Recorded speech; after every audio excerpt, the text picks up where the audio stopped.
better leave the paper down here, right? Oh, you can put it on the table. Hello there. My name is Gregory H. Arabian. I'm a major, honorably discharged from the United States Air Force. I am the oral history director of Post 41 AMVETS, Watertown, Massachusetts. And today we're taking the oral history of one of our comrades, John Avidus Musserian, who served in World War II.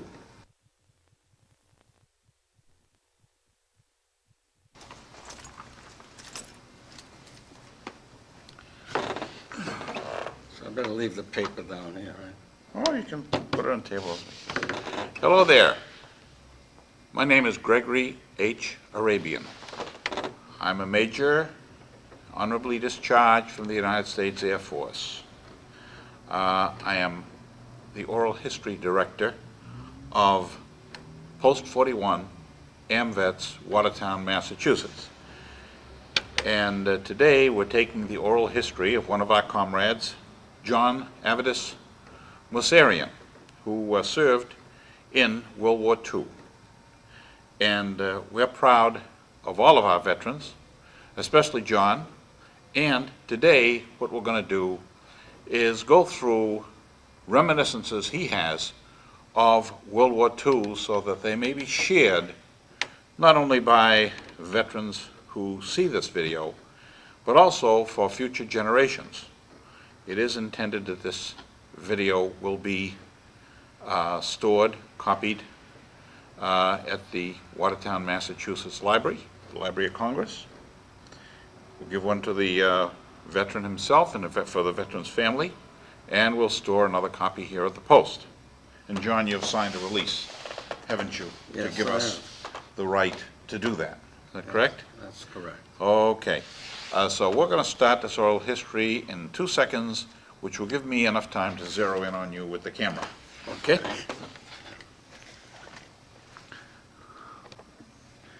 Okay, we're on the record. And John, where were you born, John? Chelsea, Mass? In Chelsea, Massachusetts. Mm-hmm. And at that time, were you living with your family? Yes, I was. Where'd your father come from? He came from Palu. Palu? Yes, which is Uh-huh. in Armenia. Uh-huh. And your mother? And she was from Kharpetsi. She was in Kharpet. From Armenia also. Okay. And when did they come to this country? My father arrived in this country in 1909. Mm-hmm. And my mother arrived here, I believe it was 1910. Uh-huh. Okay. My father's mother was killed in the massacres in Adana, Turkey. Mm-hmm. And So they escaped the genocide, didn't they? that is correct. Although I lost my grandmother, and Yes. but my father was saved, and my uncle was saved. Okay. And what was your father's occupation? My father eventually became a shoe manufacturer. In Chelsea? Well, when he came to Chelsea, he worked in a shoe factory. Mm-hmm. Mm-hmm. And over the period of years, he developed a technique of manufacturing shoes, and then he and his brother and a couple friends of his, they started a shoe factory, and Mm-hmm. and they moved up to Maine. They took over a Sears Roebuck plant. Mm-hmm. And Sears Roebuck turned the plant over to them, apparently, and they had a contract to make shoes, ladies' shoes, Mm-hmm. for Sears Roebuck, and then they got Montgomery Ward, Edna Jeddick, and all those companies. While he was doing that, were you still living in Chelsea? I would know. We had moved to Maine. You moved to Maine? Yeah, I was a year old when this happened. Uh-huh. Okay. And I was a year old. I was brought up in Maine, and all my grade school and grammar school was all Whereabouts in Maine? in Saco, Maine. Saco? Yes. Uh-huh. So you were born in Chelsea, Yes, and you, at 1 year old, you went up to Saco, Maine. that is correct. Uh-huh. Okay. So you're born up in the Maine school systems and so forth. I still feel like I belong up, up in Maine. I don't blame you. I was 14 years old when we left. And we came back to Chelsea, because my father owned property in Chelsea. So you came back to Chelsea See, when I was at age 14? Yes. I see. And had his business gone down in Maine? Did My he father retired. Retired, I see. And I went to Chelsea High School. And in fact, we moved to Chelsea in September of 1941, and the Japanese dropped the bomb in Pearl Harbor. They attacked Pearl Harbor in December. So you moved to Chelsea on I was in Chelsea when this happened. when Pearl Harbor occurred? Yes. Okay. And people thought that I was okay, the war would be over by the time I was 18 years old. But you were actually, how old, 15, 16? At that time, I was 16 years old. 16? Yes. I see. But you were still in high school. I was a sophomore in high school. Do you recall how you received the news of Pearl Harbor's attack? I recall where I was. Where were you? I was visiting my aunt in Whitman and listening to the radio. My aunt, my uncle, and my parents had left that house to visit other people, and I was alone listening to the radio when I heard the news. Really? And of course, I got all excited. And So did you stay in high school? oh yes, I stayed. I completed my high school. And you graduated when? It was 1944. So that was 3 years after. Okay. Yes, by the time I graduated, I was still underage, and it seemed like I happened to be quite young. Most of my classmates, the male classmates, were in the service. They were drafted or they enlisted. And at the time, as a senior, I took tests. They had a V5, V12 program where they send you to college and an accelerated program, and after 3 years, you got a commission, and you also had a bachelor's degree. So I took the tests. This close friend of mine selected Army, and I put down Navy, and he talked me into changing it to Army. He flunked the test, I passed it. So what happened was I got accepted, and what the Army did, you went to Harvard, and you got your degree from Harvard, and you got this commission. So when I got the acceptance letter, this was sometime in May, around that time, the Boston Herald had an article where they were taking these students from Harvard. They were on this program and putting them in the infantry, and because of an upcoming invasion, which happened to be, I found out later, was D-Day. That was June 6, 1944. That's right. So this was about a week or 2 weeks before when the news came out in the paper. So as a result, when I read the paper, I said, hey, I don't want this program. I don't want to go in the infantry. Right. So I declined. And they extended the time. They sent me another letter, and so I said, forget it. So I turned around. Of course, in June, I was fortunate. I decided I'd be an engineer. So I applied to Northeastern, and I had my first year in Northeastern. The colleges then were accelerated. Had you already entered Harvard in May of 44? No, but the acceptance was, when I passed that test, I was accepted, but I declined it. You declined to go to Harvard? I declined the whole program. I see. Exactly. Okay, all right. And so I ended up going to Northeastern. And then Did they have any similar military program at Northeastern? no, not at that time. Okay. See, if I had put Navy, it would have been Yale. The I Navy see. used Yale. The Army used Harvard. I see. But anyway, so I went to Northeastern, and then On I your was- own? yes, we paid for that. And when I was 17 years old,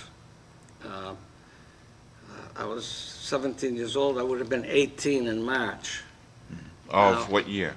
of 1944. Okay, So I didn't want to be drafted, because if you were drafted at that time, you had no choice of service. I mean, which part of the service you would be right. in. So I wanted the Navy desperately, so I convinced my parents to sign the papers, and I enlisted in the U.S. Navy. When you turned 18? I was 17, however, no, I was 17 when I went in. When That's you went right, in. a month later I turned 18. Okay. But at that time, were you at Northeastern? Yes, I left Okay. Northeastern and went into the service. You didn't want to continue your education there? Well, I didn't want to take the chance of being drafted and put in the Army. I see. And, Okay. and of course, the thing in those days, everyone volunteered for the service. We were very patriotic. That was the thing to do. Okay. And, So you volunteered for the Navy out of Northeastern yes, in 1940, in May of 44? that is At age correct. 17? That is correct. Okay. Tell us what happened then. And I have my boot training in Sampson, New York. And during this training period, Franklin Roosevelt was president, and he passed away. Mhm. And shortly thereafter, the Germans surrendered. That would be in April of 45, wouldn't it? That is correct. And now, now apparently what the military was going to do was concentrate on the Pacific Theater. So the unit I was with was assigned to go into the amphibious boats, the landing barges. Is that what we call ducks? Yes. Mhm. But I was fortunate. I was the only one in my company that was selected to go to school. They give you aptitude tests, and apparently I did well enough where I was selected. So they sent me to Jacksonville Naval Air Station to be trained as an aviation electrician. Mhm. Now, I served, I went to school there through that period, and in August, the atomic bomb was dropped. Right. That's August of 1945. That's right. And then another bomb was dropped, and the Japanese surrendered, and at this point, I was completing my course. Mhm. And fortunately, my orders that came through, I was assigned to be sent to the Naval Air Base in Roti Peninsula, Guam. Uh-huh. But fortunately for me, the war ended, although I was still sent out there. You were sent to Guam from Yes. Jacksonville? That is correct. Okay. Did you go out there by air or by ship? No, I went by ship. What kind? Oh, gosh. Destroyer or No, escort? it was like a troop ship. Oh, you mean like an LST or Yeah, I or really, I LCI. don't recall, but one of those Kaiser? they're from San Francisco. So from Jacksonville to San Francisco? No, from Jacksonville, How'd you get to San Francisco? well, first they gave me a leave, so I came up here to Boston, Right. and for 1 week. See your parents? Cross country, I went by train. Okay. Troop trip? Troop train? No, I was, in fact, when I went, they were gonna send me by coach, but all the coach seats were taken, so they sent me by Pullman. I see. All right. So again, I was You fortunate. lucked out. Right. So, Was it a straight shot to San Francisco by train? yes, it was. Okay. All right. Tell us how you liked boot training at Sampson. Well, of course, it was vigorous. Marching. Yeah, marching. What else did that consist of? And exercising and the Use of firearms? Oh, yes, you did that too, but the firearms I used were 22 caliber. 22s? Yeah. Okay. And that's when I first discovered that my left eye was dominant, because I used to try and line the sight up with the right eye. I see. All right. Now, in Guam, when I landed in Guam, What about Jacksonville? oh, Jacksonville was primarily schooling. Mhm. And, You interact with the other guys okay? oh yeah, it was great. It was like going to school, but we got along very well. How's the food? The food was excellent. In fact, the air base was one of the nicest bases. Mhm. We used to call it a country club. It really was Really? good. The Mhm. only thing bad was the weather was extremely humid. Mhm. Mhm. But anyway, And your living quarters? well, Did you live in tents or did you No. live in barracks? just in barracks. Yeah. Wooden Wooden barracks barracks? with fans, but it was extremely hot and humid. Yeah. Because I was there in the summer. Didn't have any air conditioning in those days? No. Mhm. Now, out in Guam, when I landed in Guam, they had too many aviation electricians. So And you had graduated to the point where you were an aviation electrician? Yes, that's why I was sent to the air base in Guam. What kind of things did you do as an aviation electrician? Well, this is the interesting portion. When I got to Guam, Mhm. uh, there was no assignment for me, so I ended up as a shore patrol. Mhm. And my first job was to ration the beer during the recreation period. Okay. And I'm sure there was plenty of that. Yeah, well, they were only allowed 2 cans. Uh-huh, okay. And of course, they'd come around the second time and I'd have to punch their card, and so that Okay. job lasted about a month. You were an SP? Yeah. Okay, all right. Then I ended up with the Seabees. The Seabees? Yeah, because my We job... use that, we call, that's a nomenclature for the construction battalions, right? That is correct. Right. Now, although I was an Air Force, I was assigned to the Air Force, but I was temporarily assigned to the Seabees. Okay, And so I worked with them for a while. My main job then was to take the Japanese prisoners and take them out on work details. Mhm. And assigned, at that particular time, they were laying out a pipeline.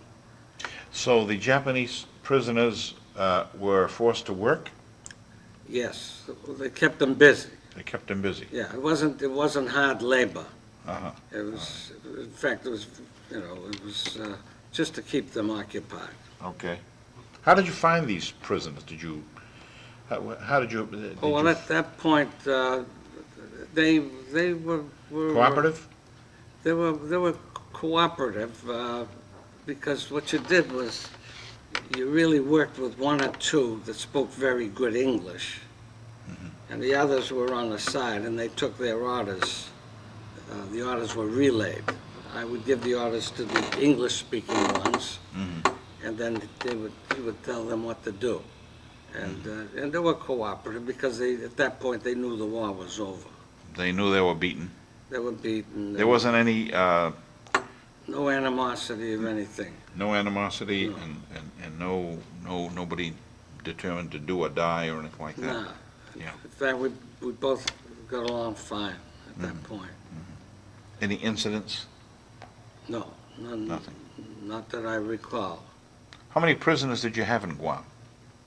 Oh, I don't know how many was in the whole island, but my work crew would run maybe about 20 in the work crew. And you'd be laying pipelines? At that time, that was what I was assigned to do. Are these like sewer lines or, Yes, it was. It was putting in a sewer system. and were you On armed? the air base, Roti Peninsula in Guam. And were you armed? Oh, well, I wasn't armed, but they had an armed guard about maybe 50 feet away. In towers? No, it was kind of hilly, the terrain. Uh-huh. And he would sit there, and sometimes he'd be reading the newspaper, and I'd get a little concerned. All right. So, how long did that last? Well, You're being that with was- the prisoners? Yeah, this went on for a number of months, Mhm. and then they sent the prisoners home, and eventually I came home, Mhm. and I got discharged. Tell us something about Guam, other than the camp. Well, Did you have an opportunity to go downtown or oh yes, to Agana, say? Agana was the big city, wasn't it? it was a big city, and they had beautiful beaches, and the people were very nice. They were friendly. They had a huge army base. I'm not sure it was Camp Fort Henderson Air Force Base, I believe. They had the B-29s there. So, they did have a sizable civilian population in Guam at that time? Yes, they had a good population. And the people in Guam, they favored the American troops over the Japanese? Oh, definitely. The Japanese were very cruel. They were? Very, very cruel to them. What did you hear about that? Oh, well, I don't know. They treated the woman terribly. Pretty bad atrocities? Oh, yeah. Very, very You didn't cruel. see any evidence? I didn't see any evidence, but even to this day, I ran across a nun, but believe it or not, and she had come to my office, and I looked at her, and asked her, I said, "Are you Guamanian?" And she backed off, said, "How do you know?" I said, "I don't know. I served time on Guam." Uh-huh. And she says, "Yes." And she related some of the incidents and Yeah. how cruel the Japanese were. Yeah. I have a friend who owned a banana plantation in Guam, Oh, and he's the commissioner of education over there, and oh. he's back there now. I don't know where he is now. But did they had an air base there, Yes. but you didn't do any aviation electronics or No, electricity? I didn't.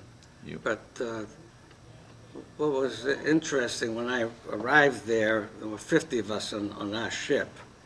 We took over the base, and there were 500 people on that particular base that they sent them home.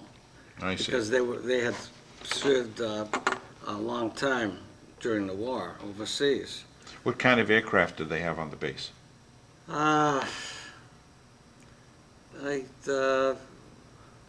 They had a lot of Corsairs, fighter planes, that sort of things. Any B-29s? No, well, that was, the Army had that on the other side of the island. Okay, so there was an Army base and a Navy air base. Oh, yes, So they had fighters and bombers. that's right. It's during World War II. They didn't have an Air Force. It was individual. They had That's the right. Army, Air Corps, and the Naval Navy Air Air Corps, Force. yeah. Now, any idea as to, did you see any of these planes taking off? Oh, yes. Oh, yes. Did you see the B-29s take off? No, that was because I was on the other side of the island. I see. I visited the base and all that, but yeah. that was, Okay. I didn't see anything like that. Now, you had indicated to me before that you had been around Tinian. Oh, that's right. I was assigned, at one point, I was assigned the job of flying the Tinian because they were closing the base down. How far was Tinian from Guam? It wasn't too far, I don't recall it, because it was one part of the Marianas Island chain. And you There's flew there? Tinian, Saipan, and Guam. And you flew there? I flew there, and when I landed there, one of the sailors on the base was someone that I had served in boot camp with. Really? Yeah, that was really interesting. And my job was to tag things, property, and the tag and say it belongs to the base in Guam. I see. Whoever reaches the These are they like vehicles and equipment and Exactly. things like that? All movable property. Okay. What does Tinian look like? To me, it was a very barren island, the part of Tinian that I saw. It wasn't a large island. It was a small island. No vegetation? Uh, there was, they had pineapples there. I remember that. We didn't have, I don't remember it in Guam, but they had pineapples. And they had, again, they had the Japanese prison camp there, and the Japanese had gardens. Mhm. They allowed them to have their own vegetable gardens. I remember that. Because this was in the middle of the ocean. How was the water situation? Did they have fresh water? Oh, I don't know. Yeah, it was, Yeah. I don't know. Now, when Tinian, when the Enola Gay took off from Tinian with its atomic bomb, they said that they probably had just these makeshift runways. Do you recall whether or not these were just temporary runways or were they paved? When I got there, they were paved. They were paved. They were paved, yeah. And any idea how long they were? No, Because the B-29 needs about 8,000 feet to take off. yeah. So they must have had a, But it seemed like the whole island was barren, and it was almost like one big airstrip to me. You know, Really? it's very barren. so you marked the equipment That's and right. the property, and it came back to Guam or wherever it was going, Eventually, they shipped it over. you know. Then I had met my so-called points. There was a point system. If you served overseas, you were just discharged earlier than if you served strictly in the States. So when I came back, I was discharged. I decided I didn't want to become an engineer anymore You didn't? because everyone was going into that field. And I decided I'd be an optometrist. So under the GI Bill, I continued my education, and I became an optometrist. And upon my graduation, I got married to Claire Harpoodian, and shortly thereafter, I opened my office Where did you go to optometry school? at the Massachusetts College of Optometry, which is now the New England College of Optometry. Where are they? And that's located right in Boston. And when did you graduate from the Mass School of Optometry? First of all, let's get a little timeline here. Yeah. You were in the service for 1 year, 5 months, and 28 days, it says here. That is correct. And you served, you were discharged in July 29, 1946? Yes.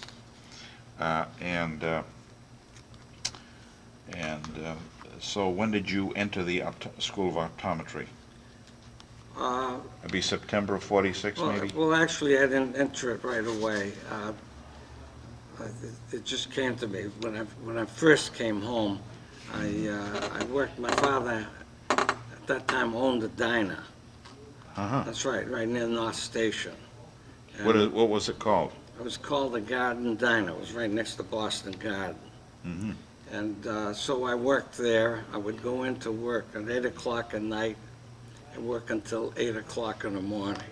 I did that for 3 months, and that's when I said to my father, look, I'm going back to college. Pretty hard work. I know, I had my time working at the diner too. Long shifts. Yeah. Now, the interesting thing is I opened my office, and while I was in school, going to optometry school, I worked part-time in Gillette's and in the office, and I learned IBM machines. And I also worked over at Raytheon, because in those days they didn't hire girls to work at night, so I would go in at midnight, work until 8 in the morning. This would be at Gillette? At First it was at Gillette. Where was that, South Boston? South Boston, and then Raytheon in Waltham.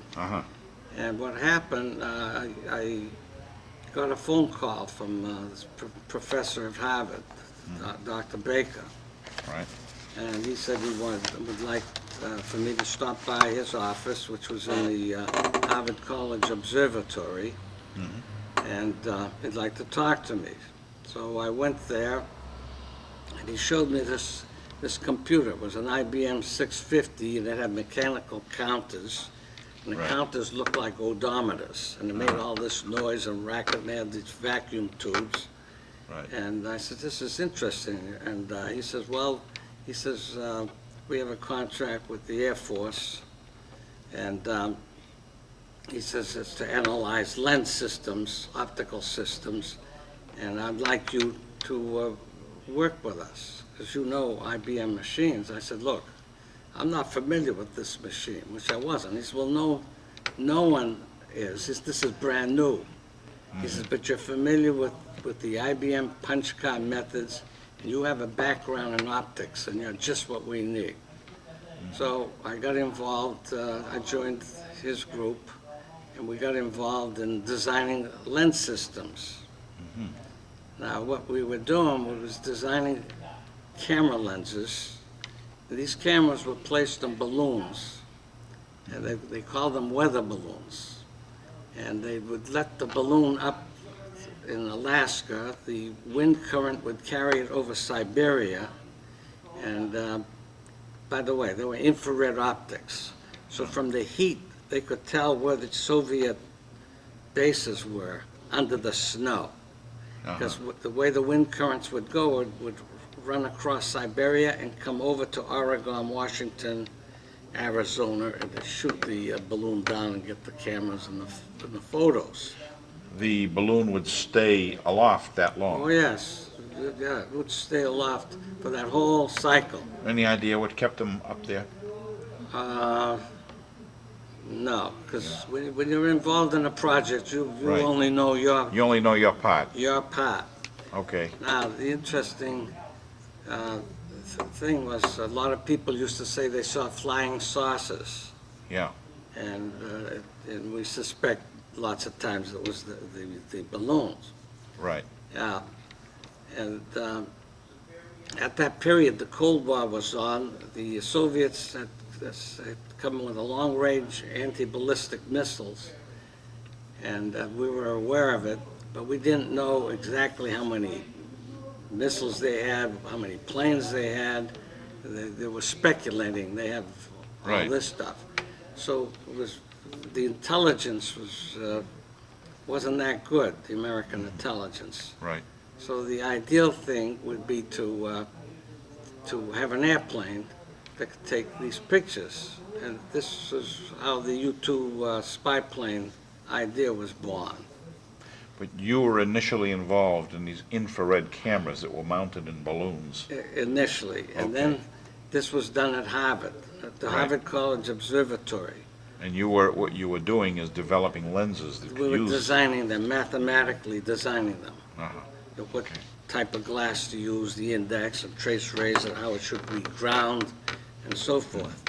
Now, what happened was Senator McCarthy acted up and claimed everyone that was over at Harvard were pinkos, or communists, and so forth. So what we did, we moved the project to Boston University.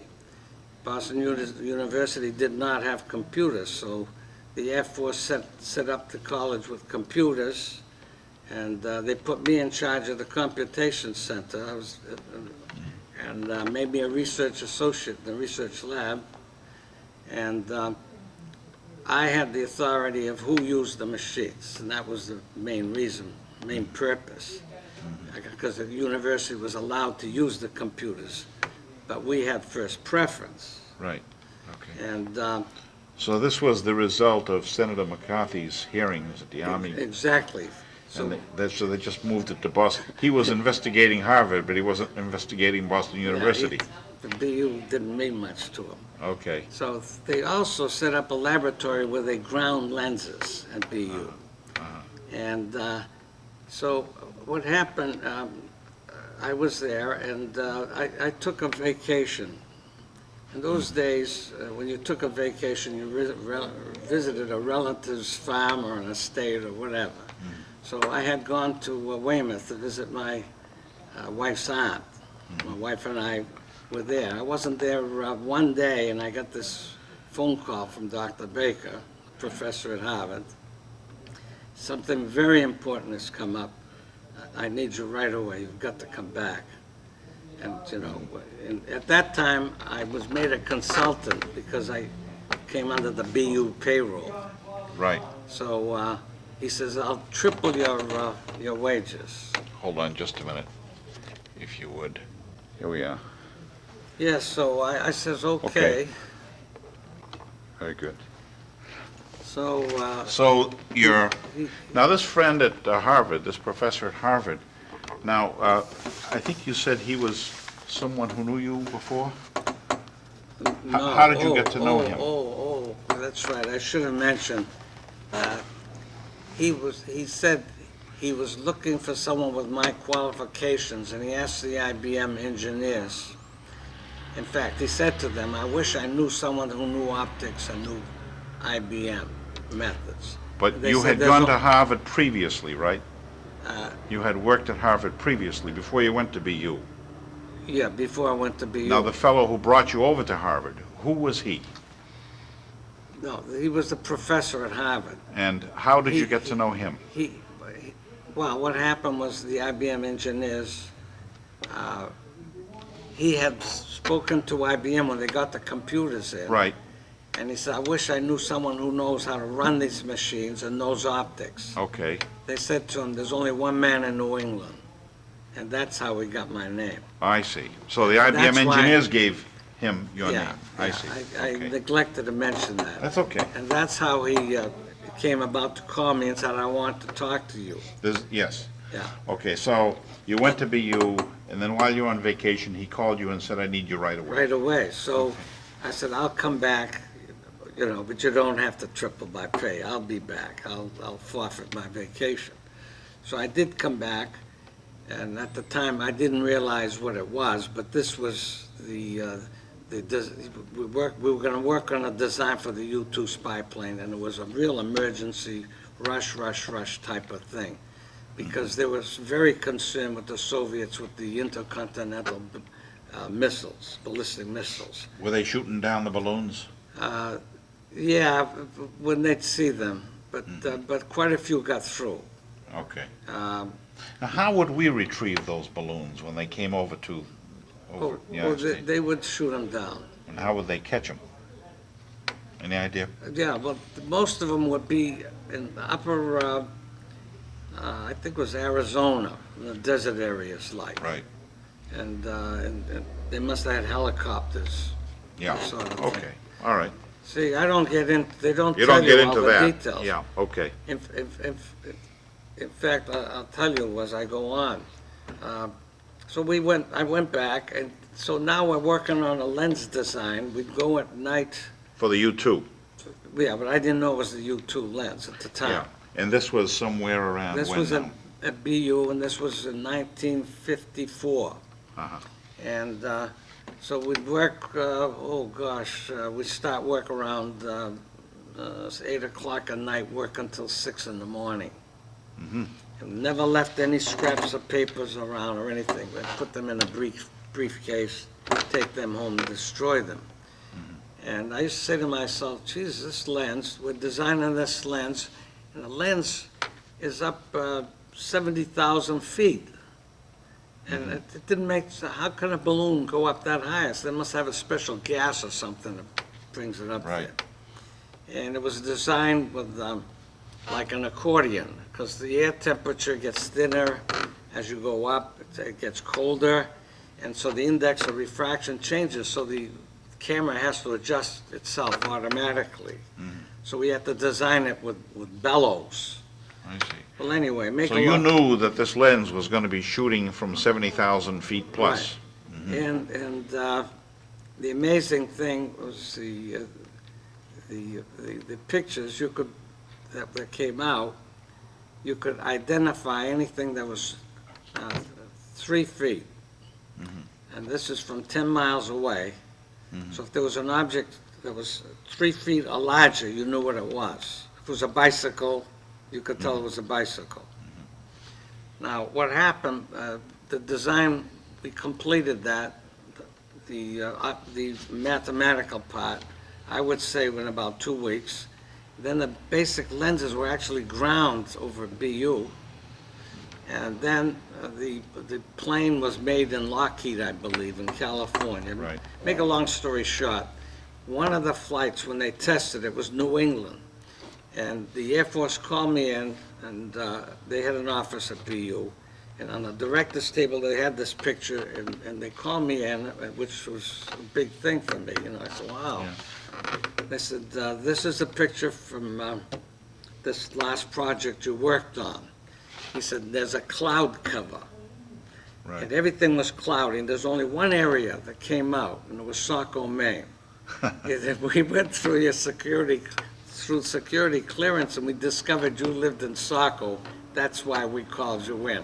Now, can you identify anything? And I identified the house I lived in, the school, and the post office, and it was quite exciting at that point. And we These did- lenses did not penetrate the clouds, though, did they? Oh, no. There was strictly optics. And this was an unbelievable thing at that time, to be able to design a camera that 70,000 feet, that's almost 13 miles away, Right. could take pictures like that. Yeah. So while this happened, Khrushchev was acting up, and the Soviets were acting up, and we weren't getting, we're getting intelligence, but we weren't getting what we wanted. So they started the Corona Project. Oh, the U-2 project, by the way, was called Moby Dick. Okay. And now they started the Corona Project, which is a camera to be placed in a satellite. And see, Sputnik went up, and so this government got very concerned. Yeah. Sputnik went up somewhere around 1957. Yeah. Right. And they got very concerned about that.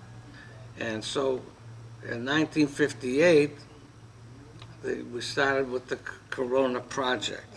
Okay. And I believe it was 1959. I think in 1959 is when they started making all the tests. What was the Corona project? Oh, I'm sorry. That was a camera putting that was, cameras into a missile that was on the satellite. in a satellite. Okay. And it was an extremely difficult, very difficult project, because the film had to continually roll, and from the temperature and the air pressure, the film would crack, and you didn't get any pictures. And They still needed film in those days. yeah, Like today, we have digital. yeah. Now this is why it was so amazing that we were able to accomplish. In fact, I brought something here. It said that from the newspaper. By the way, I could talk all about this because in 1995, President Clinton released all this classified material. Oh, yeah. Okay. And it said, this is one of the greatest achievements of any intelligence service of any nation. This is what the CIA director said. By the way, this was all under the CIA, which I didn't know. It was under the cover of the Air Force. So what you're saying is, under this Corona project, we put what amounts to film in a satellite, and this satellite took pictures Yeah, of any place they go.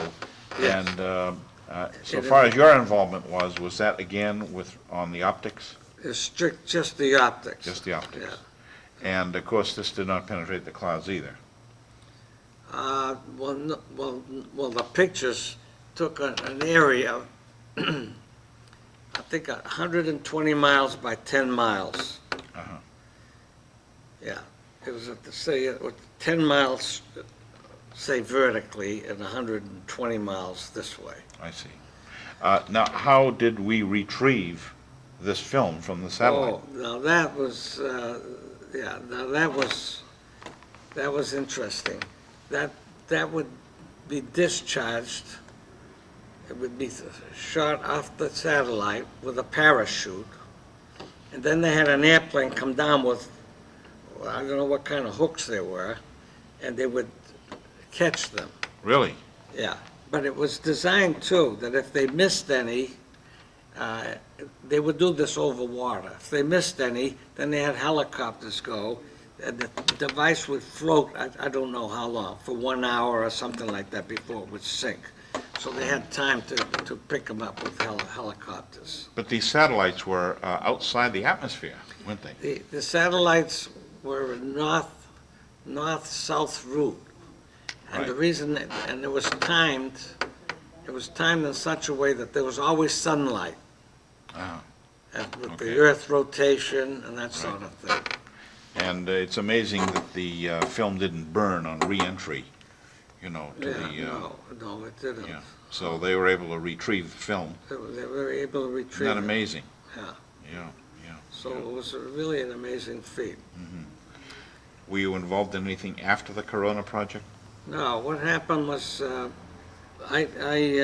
actually, I resigned when we were about halfway through the project, because it was 7 days a week.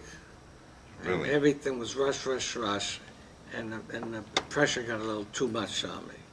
Yeah. And by that time, they you had know, it other was people to affected- replace you? Excuse me? Did they have other people to replace you? by Oh, that yeah. time? By then, the iTech company, our lab became iTech. They had hired a lot of people. ITEC, I-T-E-K, Yeah. right. They had hired an awful lot of people at that point. Mm-hmm.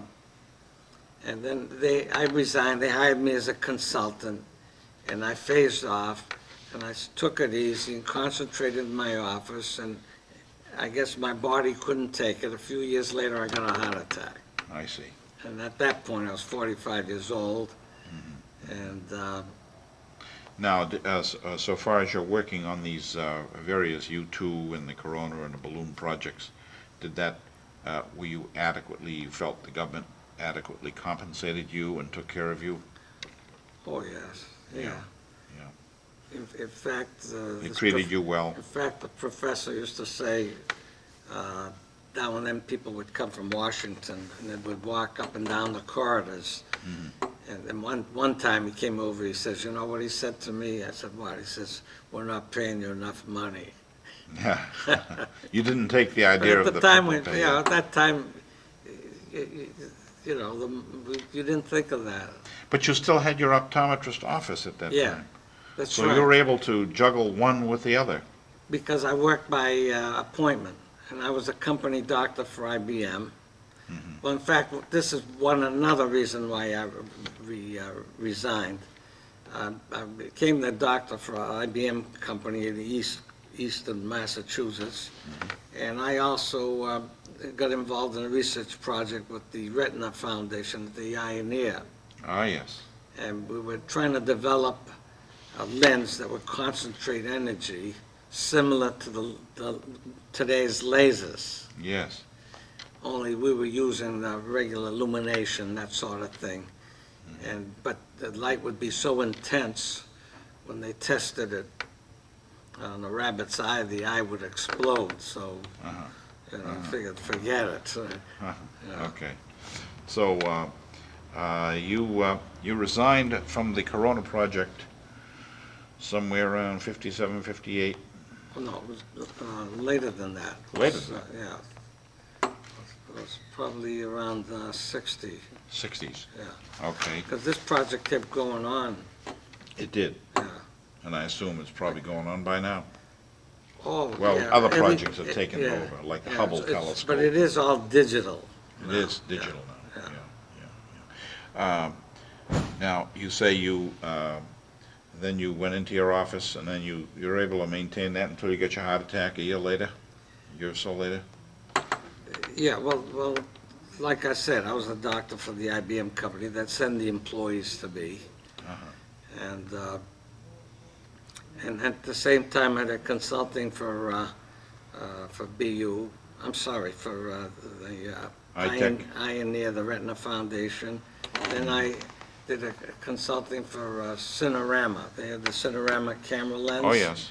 And the designer that was actually working on that lens had me consult with him. this would make a movie wide angle, that's the wide angle lens. That's right, a wide angle, widescreen Right. camera lens. Today they have lenses that go all the way around, That's like true. Disney World. Yeah. Did you work on any of that? No. Yeah, yeah, No. yeah. It's amazing what they will Yeah. do with, But Yeah. then eventually I gave all of that up. I just Uh-huh. kept the practice with the IBM, and I did that until 1990. how were you able to maintain a family life all during this time? Well, that's the main reason I Right. resigned, because I was never home. Yeah, It was, and then I had, let's see, I had 2 children at that time, and then the third one was coming, and yeah. I said, this is it. You resigned in order to maintain your family life as well, too. Yeah. Yeah, so that was Well, that was the made- really the main, Yeah. And at that time, where were you living? Watertown? oh yes, I lived in Watertown. How long have you lived in Watertown? I moved here in 1952, I believe. And I've been living in Watertown since. Since 52? Yeah. Okay. Now, are you familiar with some of our members of Post 41? How long have you been with Post 41? Well, this is interesting too, because in 1952, I believe, or 53, I signed the charter for this post. Ah, yes. What happened was Casey Bajoyan came by and he said, look, want to start an AMVETS post and I need your signature. We need 13 names. I said, look, I don't have the time. I'm not No. interested. Please, he said, sign it, and I did. So it was Casey, there was Jimmy Bajoyan, Michael Mamishin, Jack Midzoyan, Martin Alexander, myself, and I can't remember the other ones offhand. Mm-hmm. But there So were you signed 13 the of charter. us. We got together and said, okay, now you be commander, you be vice commander. And when was this about? I believe it was 1953. Because it's kind of important, because we're looking for the original charter. Oh, Yeah. But you say it's 1953. yeah, Yeah. So you were one of the charter members Yeah. of the Post. yeah. Okay. It could have been 52, but I think, I'm pretty sure it was 53 when it got rolling. Uh-huh. And how did it, can you follow its success and your involvement in it? Yeah, initially I attempted to make the early meetings and the thing really expanded Really? rapidly. The first few meetings, first meeting, there were 13 of us. Then the next meeting, there were maybe 30 of us.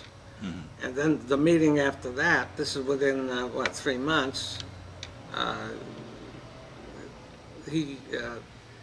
well, let me step back a bit. The first couple of meetings were held in the parish house across the street from St. James Church, Uh-huh. which is now a parking lot. Yes. And so we were getting so many guys that they moved the meeting to Church Street, where the Masonic Temple is now. Oh, yes. But at that time, there was a wooden structure, and what is it, Knights, there's some other organization, Knights of Pythias. Pythias, that's it. Yeah. I believe that the Knights of Pythias had the building. Uh-huh. And so we used to meet there. Okay. And then? And then I hardly went to the meetings because I was working on these projects. Because now we have 160 members, which is pretty good. Yeah, very good. Yeah, yeah. But they were attracting big crowds though, initially too. Really? Yeah. Yeah, yeah. And they were pretty active? Oh, at that time, very active. Yeah. They'd have a dance and at least annually there'd be a dance and they'd have big crowds come. Were the business meetings themselves contentious? No, there was, They were pretty well, it was well run. You got one or two characters that would, which you do in every organization, that right. would right. talk and talk, and then then you let them talk a while, then you just change the subject. Right, all Right. right. Well, that, you've been a member of the Post then, ever since it began in 1953 or so, That's right. up till now, which is the year 2003, which you've been around for 50 years, is that correct? 50-year member of is the Post. 50, that's So right. maybe you ought to be given a 50-year Well, medal. well, you know, I haven't been active, that active in the But you've been a member Post. of the Post. I know, but, Yeah. you know, Yeah. I wouldn't look forward to something like that. I feel a little guilty, in fact. How did you feel about the Post? Were you, after you gave your signature to Casey Bejoyan, how did you feel after that? Did you feel as if you wanted to be part of the Post? Well, yeah, what happened, you know, I went to that one meeting, Yeah. and that kind of enjoyed, the other fellows I didn't know too well. I knew Casey, I knew Jimmy, Yeah. and then I got to know Mike and Jack and the others. Did any of you trade your war stories or your No. experiences? No, the interesting Because thing... you have a very illustrious experience. I mean, even though you weren't in actual combat, it's after World War II that your experience really helped the country develop an anti-Cold War capability. The interesting thing is I don't ever recall, with all the meetings, no one talked about their... What they did. This is unique, what you're doing now. This is unbelievable because, And that would be lost. yes. Yeah, but you just didn't think of talking about your service. What, was it something that you didn't want to talk about because you thought you might be bragging or something? Or were they No, I think- self-conscious? Or? I don't know, I think you feel that everyone else has gone through the experience anyway. There's no sense even mentioning that it. amazing? I don't know what the answer is. That's what makes this oral history particularly valuable, You're right. because we have a lot of veterans that have combat, post-combat, post-World War II experiences, Yeah. and it's very, very good. Now, with regard to your service life, do you feel that you participated with all of your? Did you interact with people at boot camp at Jacksonville and Guam? And did you have any problems interacting with them? No, in fact, I enjoyed it. You enjoyed it? Yeah, Right. Did you have extracurricular activities? Did you? oh, yeah, well, especially Jacksonville. Yeah, it's a great town. And, well, also even on base, we Really? had boxing, baseball, they kept you busy. Swimming, Oh, yes. you know, they really kept you busy and you enjoyed it. Uh-huh. The guys got along very well. How about entertainment? I don't recall any entertainment in Jacksonville, but in Guam we had it. Did you have people like Bob Hope come over and stuff No, like that? I don't recall anything like that. Okay. Well, we've come to the end of the tape. I think we're pretty complete, because you see the light blinking. Oh, So, what we're going to do is, we're going to end this, unless you have anything to say. We have another minute or so to go. But what we're going to do, barring any additional remarks, is we're going to end this tape here. This is 1:36 p.m. on Monday, September 29, 2003. And this is Greg Arabian with John Musserian ending this oral history project. And I must say that it's been very, very valuable, because we've got a lot of information from someone I've never known. And taking the history of our people gets me closer to them and lets me realize how valuable the experiences are that we have. You know, do you have Well- anything else to add? well, I thank you for the opportunity Right. to do this. In fact, never occurred to me, but you brought back so many memories. Right. I'm surprised that, you know, as I kept talking, my mind would go back to those days. Yes, and, absolutely. Yeah. Absolutely. Well, we want to thank you very much, Okay, thank you. and we're going to be ending this oral history at this time. Thank you, John. Thank you. Yeah. Let's see where we get here.